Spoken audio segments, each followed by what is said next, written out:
Disney Infinity 2.0 is the second entry in Disney's Toys Come to Life franchise. In essence, Infinity was Disney's answer to the incredibly popular and incredibly lucrative Skylanders series. While the original Disney Infinity focused on original Disney and Pixar characters, Infinity 2.0 takes advantage of the company's recent acquisition of Marvel. The starter pack for the game comes with the Disney Infinity base, which is required to play the game, as well as Iron Man, Thor, and Black Widow figures. When you place one of the figures on the Disney Infinity base, the character instantly appears in the game, and off you go. The pack also comes with an Avengers playset piece. Playset pieces are essentially story and mission-based campaigns related to the figures bundled with it. In the case of the Avengers and the 2.0 starter pack, the playset revolves around Loki wreaking havoc in New York City with a never-ending number of frost giants. And I mean never-ending. There's very little variety between enemies in the Avengers playset. Sure, there are different sizes of frost giants, and yes, they're slightly different, but after a couple hours, I longed for a little variety. Now, I played this game on PS4, so in my case, melee combat was handled with the triangle button. That's it. Things start to get a little repetitive when all you're doing is pressing triangle until everything is dead.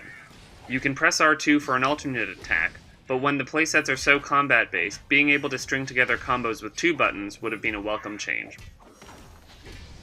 As I mentioned before, in the Avengers playset, you go around New York City from objective to objective, killing frost giant after frost giant. The characters walk incredibly slow, so getting from point A to point B, you have two options. A. Use a motorcycle or other vehicle with the clunkiest controls on the planet, or B. Fly. Except if you're Black Widow. She can't fly, and so I found myself never wanting to play as her. If she got hit off a building, I couldn't just fly back up. I had to search around for a launch pad or a pipe to climb up. If I didn't have to play as her for the purposes of this review, after a couple minutes I probably would have put her character aside, and that would have been that. Aside from the Avengers playset, there's another mode called Toy Box. Similar to the level building mechanics of Little Big Planet, Toy Box lets you create your own levels with any of the objects you've unlocked in other playsets, or anything you've purchased with in-game currency in the toy store. There are tutorials to help you get started, and after that, the game pretty much lets you go on your way. I found the amount of options overwhelming, and as a result, I never really created anything more than some mountains with a rail connecting them.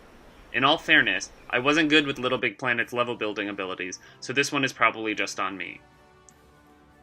If you aren't great at building your own levels, you can download toy boxes other players have created, and some of them are pretty amazing. Or you can have the game pre-populate a themed toy box. My one issue with the pre-built toy boxes is that while the game builds an awesome little universe in a matter of seconds, it's still up to you to add the finishing touches and populate it with enemies. And so, we're back to square one again. Overall, the starter pack of Disney Infinity 2.0 has a lot of fun content, but the Avengers playset started to feel a little repetitive after a few hours. There are other playsets, like Guardians of the Galaxy or Spider-Man, available for purchase, but unless you're willing to fork out an additional $34.99, the main game feels kind of empty. Right off the bat, the game feels like it's trying to sell you on buying additional characters or playsets. As a result, I feel like anyone who only buys the starter pack isn't getting the full experience that the developers intended. However, it's clear that this game is meant for kids, and I'm sure the Avengers playset and everything the toy box has to offer will keep them interested for a long time. For now, I'll just hold out hope that in the inevitable Disney Infinity 3.0 Star Wars edition, the developers put a little more focus on the playsets as opposed to the toy box.